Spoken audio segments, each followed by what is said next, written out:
buenos días a todos. Bienvenidos al Find Your Faith Revival Center aquí en Dyersburg, Tennessee, de los Estados Unidos. Y quiero decirles feliz Navidad. Pero la pregunta de hoy es, ¿qué significa la Navidad para ti hoy? A pensar en Belén, el lugar de nacimiento de Jesucristo, la ciudad del Rey, la ciudad de la realeza, la ciudad donde David nació y creció, debemos notar las actividades, las actitudes de algunas de las personas que estuvieron involucradas en la historia de la Navidad. Creo que se le presta muy poca atención a José.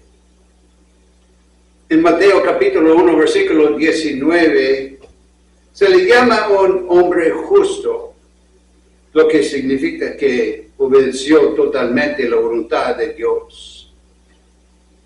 Ese término también lleva consigo el significado de la simpatía y bondad e indica su devoción a Dios y a María.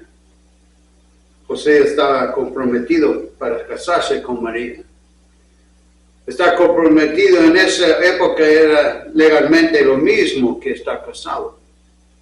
Cuando José se enteró de que su futura esposa estaba embarazada, pudo haberle llamado con nombres feos.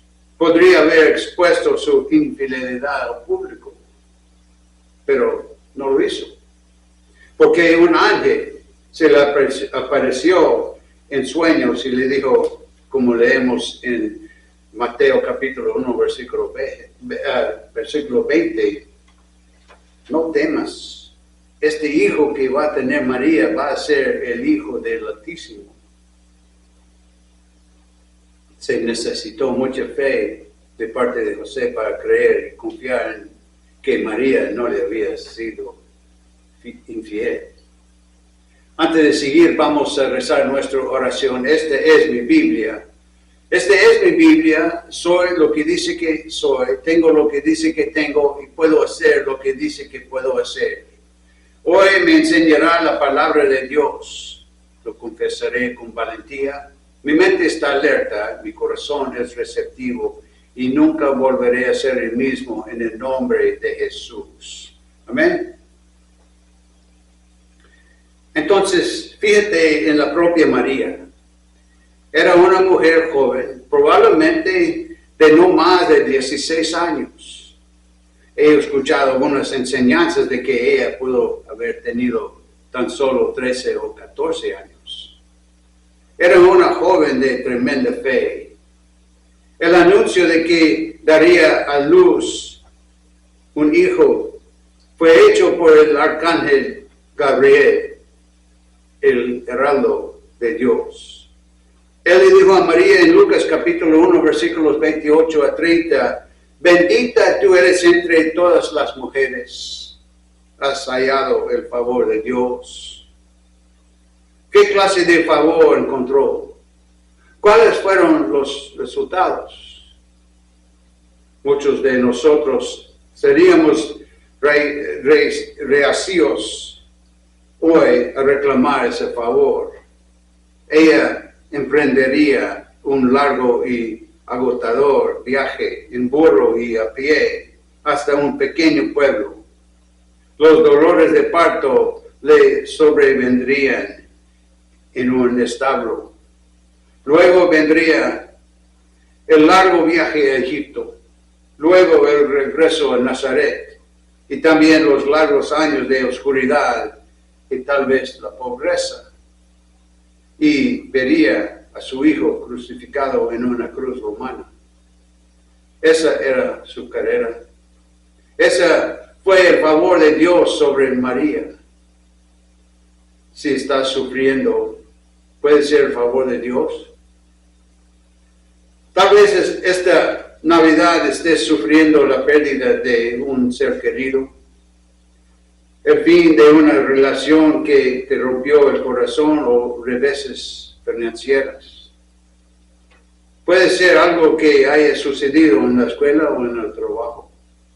Sea lo que sea, puede ser el favor de Dios en tu vida. Cuando llegan las decepciones y las angustias, ese podría ser el favor de Dios, un trampolín hacia una mayor participación con Cristo y una mayor rendición a Él. El favor de Dios para una persona o una nación puede ser otorgado no por la riqueza, sino por el desafío, cuando la fe se pone a prueba constantemente. El niño en el vientre de María fue su primera prueba. ¿Qué diría la gente? ¿Qué pensarían si ella aún no estaba casada? Fíjate en los ángeles y su alegría. Nuestro Señor nos dice en 3 historias maravillosas reportadas en el Evangelio de Lucas, en capítulo 5, versículos 7 y 10, que los ángeles en el cielo se regocijan por un pecador que se arrepiente. Una persona que viene a Cristo puede hacer que los ángeles se regocijen, como lo hicieron el día que nació Jesús. Fíjate en los pastores de ovejas. Al principio tuvieron miedo. Lo primero que el ángel les dijo fue, no tengan miedo. 4 veces en la historia de la Navidad leemos, no tengan miedo. En en Mateo capítulo 1, versículo 20. En Lucas capítulo 1, versículos 13 y 30. Y también en Lucas capítulo 2, versículo 10. El mundo tiembla de miedo hoy. Sus líderes también tiemblan cuando ven lo que posiblemente está por venir. Algunas personas piensan que no podríamos haber llegado al fin del siglo pasado sin hacer estallar nuestro planeta o partes de él.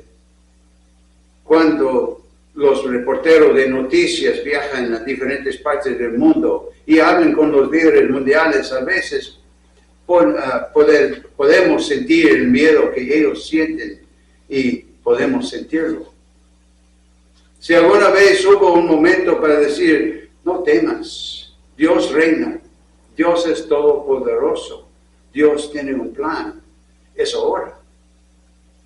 Cuando miramos en el libro de Isaías, capítulo 43, versículos 1 y 2, vemos que Dios dijo, yo te formé, yo te hice, yo te redimió y no temas.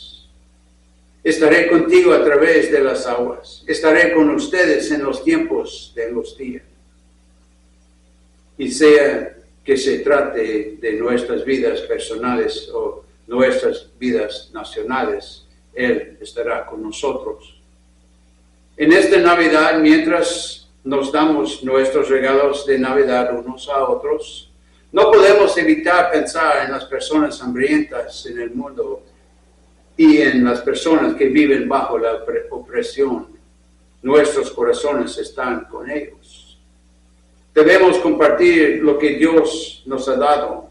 La Navidad lleva consigo la idea de compartir con los demás. Y la mayor necesidad que tiene el mundo en este momento es el amor. Necesitamos compartir nuestro amor.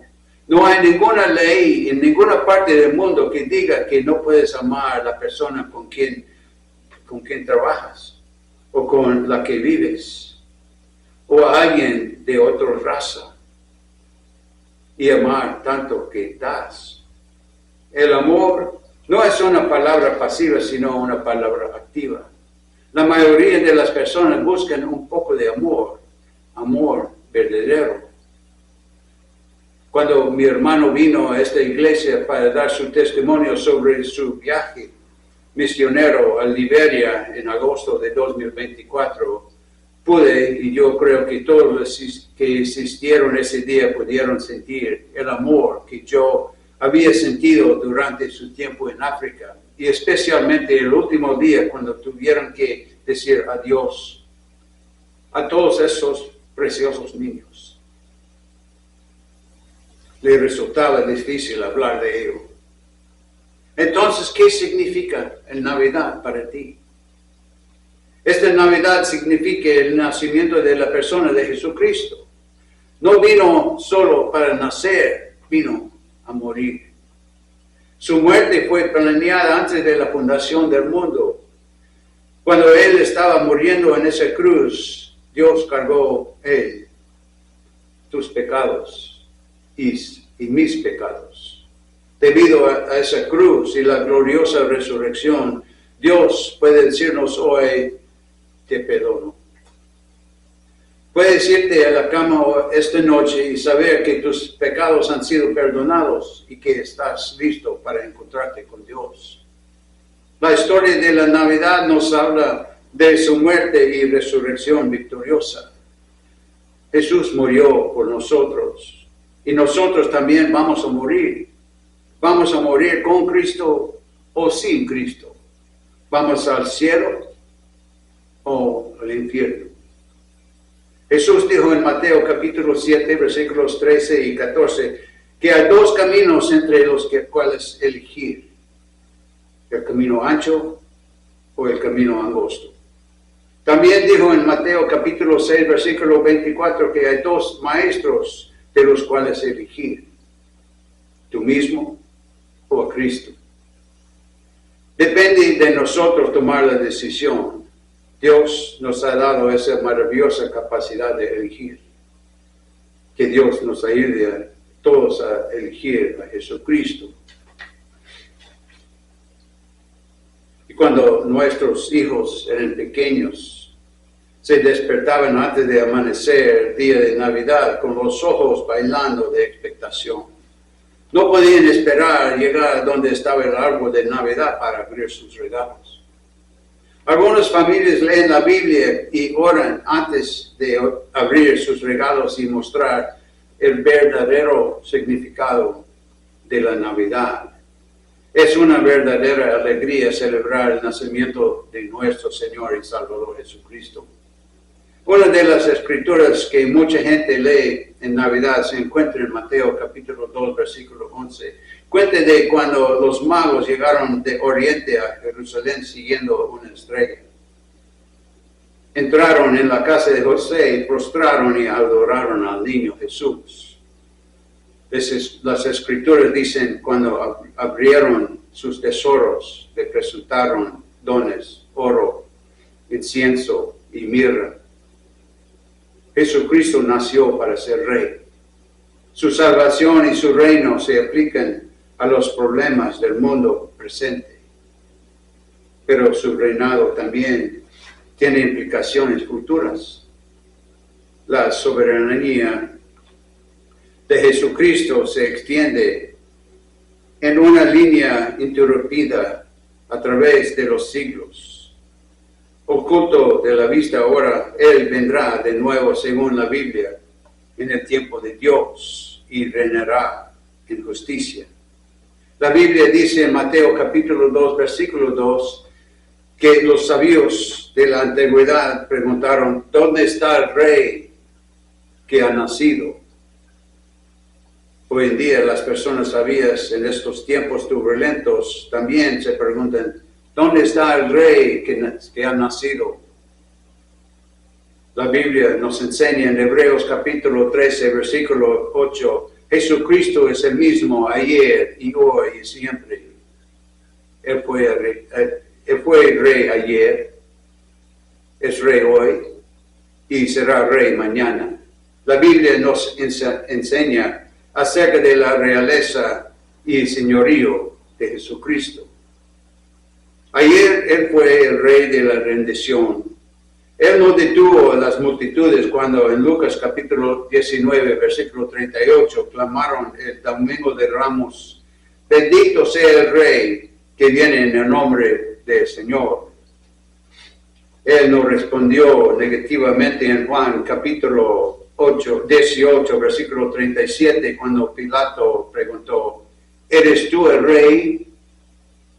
Él no negó su reinado cuando Pilato le entregó a la chusma, diciendo, según Juan capítulo 19, versículo 14, ¡hey, ahí, tu rey! Desde su mismo nacimiento, Cristo fue reconocido como rey. Algo acerca de él inspiró lealtad y homenaje.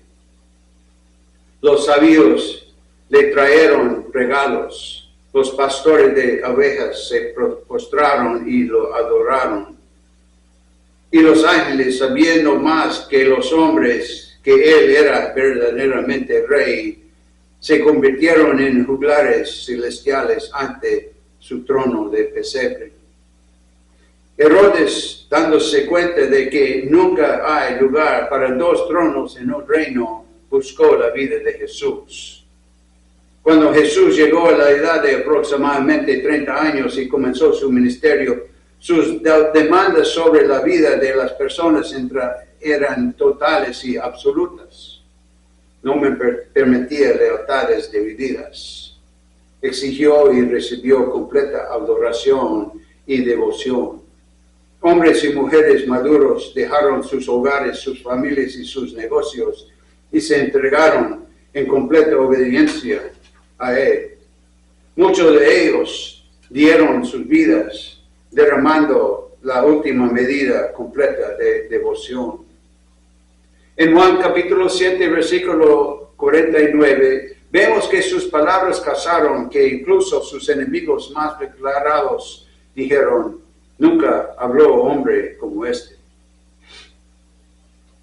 Y sin embargo, era más que un poeta, más que un estadista y más que un médico.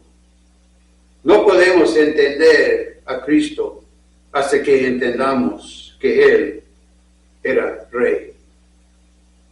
En el Antiguo Testamento promete la venida no solo de un libertador o portador de pecados, sino también la venida del rey.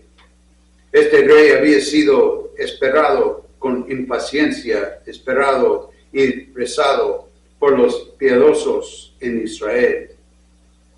En el Nuevo Testamento, todo el libro de Mateo trata sobre el reinado de Jesucristo.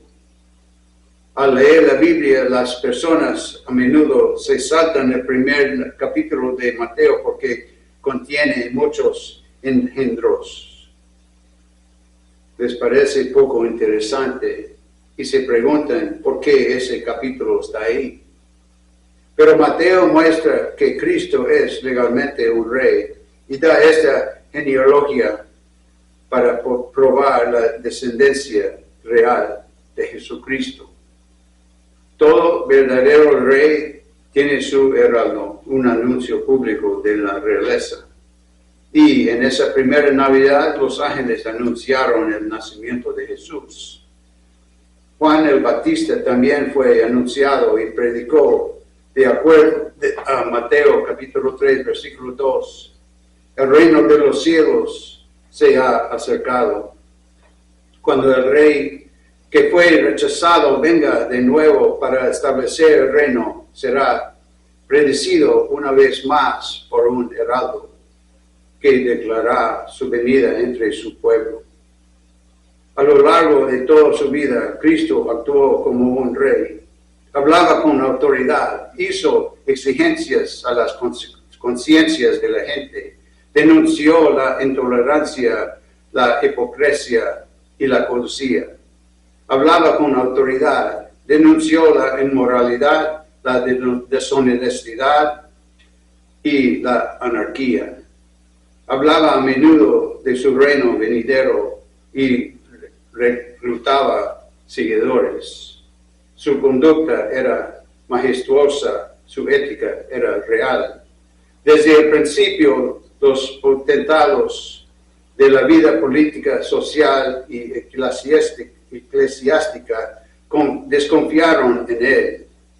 Sus elevadas enseñanzas éticas, su irreprochable carácter moral y su regio linaje ponían constantemente en peligro la seguridad de los tronos de los hipócritas. Pero Herodes temía innecesariamente a Jesús. Pilato sospechaba innecesariamente de él. Cristo no venido a establecer un reino terrenal. Vino para ser el rey de la rendición. Su reino iba a ser espiritual. Había de reinar en los corazones de los hombres y las mujeres. Cristo también murió como un rey. En virtud de su oficio real, Él era el único en el cielo calificado para redimir un mundo perdido. Si Jesucristo hubiera sido menos de lo que era, no podría haber hecho expiación por nuestros pecados. Plenamente consciente de nuestra incapacidad para pagar el precio de la rendición, Jesucristo se entregó a sí mismo como rescate por nosotros.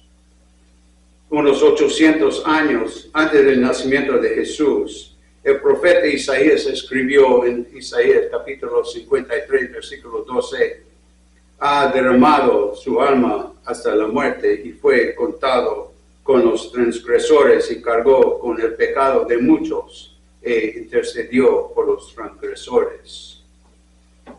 ¿Qué mayor servicio podría prestar el rey a sus súbditos que exonerarlos de una culpa y hacerlos coherederos con él en su reino? El rey dio su vida de sus súbditos y pagó el terrible deuda que tenemos. Pero eso fue ayer. Y hoy, muchas personas se preguntan, ¿dónde está el rey de Dios hoy? El reino de Dios. Si Él es un rey, ¿dónde está su reino? ¿Está en algún planeta o estrella lejana? La Biblia enseña que Cristo tiene un reino en la tierra. Su reino está en los corazones de los que confían en Él. Él ha pronunciado una bendición especial sobre aquellos que lo aman. Él es el Rey indiscutible de las almas de los creyentes de todos los colores y razas en el mundo de hoy. Los creyentes todavía están dispuestos a morir por Él. Todavía hace exigencias incondicionales a nuestras vidas. Todavía denuncia el pecado. Su presencia sigue siendo incongruente o incompatible con la deshonestidad, la codicia y el egoísmo. Sus principios siguen siendo los criterios de nuestras éticas. Sus enseñanzas siguen siendo honradas y veneradas. Su amor desinteresado sigue siendo la maravilla del universo. Él todavía nos desafía a vivir noble y piadosamente en este mundo. Su poder sigue siendo adecuado para transformar y recrear el alma maldita por el pecado. Él es el Salvador de los pecadores. Él es autor de la paz y la enseñanza para el mundo. Y sin embargo, la gran mayoría de las miles de millones de personas en la tierra nunca le han rendido homenaje. Nunca lo han reconocido como rey de sus corazones. H.G. Wells preguntó en su libro Bosquejo de la Historia, ¿es de extrañar que hasta el día de hoy este Galileo sea demasiado para nuestros pequeños corazones? ¿Reina Cristo en tu corazón? ¿Es Señor y Rey? La Biblia dice en Romanos capítulo 10, versículo 9, si confesemos con nuestra boca que el Señor Jesús es Cristo y creemos en nuestro corazón que Dios le levantó de entre los muertos, seremos salvos. Esto suena fácil. Usted puede decir, creo en Cristo, pero muchas personas todavía no lo han hecho Rey de sus corazones. Él no es el Señor de sus corazones. Él no tiene el control completo de sus vidas. Miles de personas que tienen su nombre en las listas de las iglesias nunca han rendido sus voluntades a Él como Rey. Pueden creer en Dios y en la iglesia, incluso en Jesucristo, pero no han rendido su voluntad a Él. Él no es su Rey. Él no es el rey de sus pensamientos. Él no es el rey de sus imaginaciones. Él no es el rey de sus acciones, no es el rey de su vida social, no es el rey de su vida personal. Hasta que no lo reconozcan y lo acepten como rey y estén dispuestos a tomar su cruz y seguirlo, el reino de Cristo no reina ni habita en sus corazones. Están fuera del reino, totalmente perdidos, y algún día serán desterrados y a las tinieblas eternas, donde según Mateo capítulo 8, versículo 12 y versículo 13, versículo 42, hay llanto y lamento y crujir de dientes. Pero la Biblia enseña que mañana Cristo será el Rey de reyes y Señor de señores. Hay una hora en el tiempo de Dios en la que Cristo regresará a este mundo. La Biblia es clara y declara que Cristo regresará un día. Es una de las verdades más importantes de toda la Biblia. La segunda venida de Cristo está ligada y todas las doctrinas cardinales del Nuevo Testamento. Está vitalmente relacionado con las doctrinas de la seguridad, la expiación, el cielo, la santidad, el juicio, la cena del Señor, el milenio, la resurrección, la recompensa, la seguridad, el servicio, la filiación y la mayordomía y el pecado. No solo la Biblia la enseña, sino que el corazón de la gente de todo el mundo hay un creciente sentimiento de catástrofe, de perdición inminentes sobre el mundo. Muchos burladores hoy dicen, ¿dónde está la promesa de su venida? Eso es exactamente lo que la gente hacía en los días del apóstol Pedro. También dijeron, como leemos en 2 Pedro capítulo 3, versículo 4, desde que los padres durmieron, todas las cosas permanecen como desde el principio de la creación. Y seguimos leyendo en 2 Pedro capítulo 3, versículos 5 a 7. De esto lo ignoran involuntariamente, pero por lo cual el mundo que entonces era perecieron. Pero los cielos y la tierra que no están por lo mismo palabra están guardados, reservados para fuego, para el día del juicio y de perdición de los hombres impíos. Pero este juicio será solo contra los impíos. Dios no se habrá olvidado del mundo y a partir de la combustión de las brasas de una civilización humeante, Dios moldeará y formará un régimen en el que Cristo será rey. Aparecerá uno en cuyo muslo está escrito en Apocalipsis capítulo 19, versículo 16, Rey de reyes y Señor de señores. Por lo tanto, Cristo por fin habrá tomado el lugar que le corresponde para gobernar esta tierra. ¿Qué momento será eso? Cuando cada rey tiene su coronación. Y la Biblia habla de la cena de las bodas del Cordero, que será la coronación de Jesucristo. ¿Qué espectáculo será ese? Todos los que hemos reconocido Él como Rey, aquí estaremos ahí en ese día. Mi reserva está hecha. Mi asiento está siendo reservado en la cena de las bodas del Cordero. Mi boleto está en mi corazón. Es el boleto para el banquete más grande de todos los tiempos, pagado por la sangre de Cristo en la cruz. Lo único que me costó fueron mis pecados. Renuncio gustosamente a ellos y rindo pleitesía al Rey de Reyes, ante quien algún día me presentaré para rendir cuentas de mi mayordomía en esta tierra. Y permítanme terminar el mensaje de hoy con esto. Sí, renuncio todos mis pecados totalmente. Doy mi total lealtad a Cristo como Señor y Salvador. Trabajaré para Él y le daré todo lo que tengo. Sufriré por Él y algún día tendré el privilegio de reinar con Él en gloria. Todos conocemos a Cristo. ¿Es Él el Rey de nuestros corazones? ¿Habita el reino de Cristo en nuestros corazones? Puede, si abrimos nuestros corazones y lo dejamos entrar hoy, Él traerá paz y alegría, felicidad, descanso y seguridad. Podemos confiar en Él hoy si abrimos nuestros corazones y dejamos entrar. Amén. Y con esto vamos a rezar nuestra oración de salvación. Todos repiten esta breve oración después de mí. Los que nunca han aceptado a Jesucristo como su Señor y Salvador, ahora es su oportunidad de abrir sus brazos y corazones y deje que entre porque está tocando.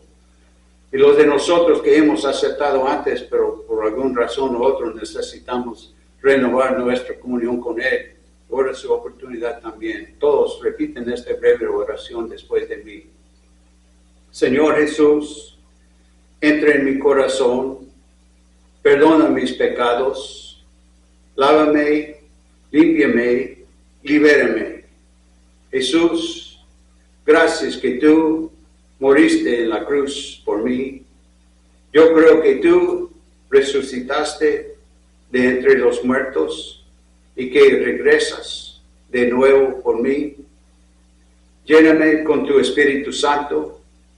Dame una pasión por los que están perdidos, una hambre por las cosas de Dios y un valor santo para predicar el Evangelio de Jesucristo.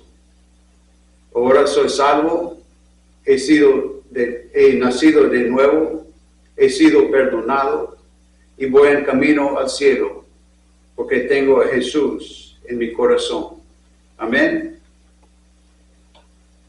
Y déjame rezar esta oración para terminar el servicio. Padre Dios, te damos gracias por estar con nosotros este glorioso día, por ser nuestra inspiración y nuestra guía. Te pedimos que a medida que avanzamos en nuestra semana por delante, sea la luz que ilumine nuestros caminos y nuestras vidas para que podamos ver la gloria de tu ser y que experimentamos la salud divina. Te pedimos que bendigas nuestras finanzas y nuestras cuentas bancarias, nuestras propiedades y nuestras familias. Padre, tu palabra dice que nos llevas junto a las aguas tranquilas y nos hace descansar en verdes pastos. Nuestra paz y bienestar se deben a tu bondad y gracia. Aunque caigan 1,000 a nuestro lado y 10,000 a nuestro lado derecho, nada se acercará a nosotros ni a nuestras propiedades, porque residimos bajo la protección de tus alas. Tú eres nuestra fortaleza y nuestro refugio. En ti confiamos, en ti nos consolamos. Aunque caminemos por el valle de la sombra de la muerte, no temeremos ningún mal, porque tú estás con nosotros. Tu bondad y amor nos seguirán todos los días de nuestras vidas. Te damos gracias, Padre, en el poderoso nombre de su Hijo Jesús. Amén.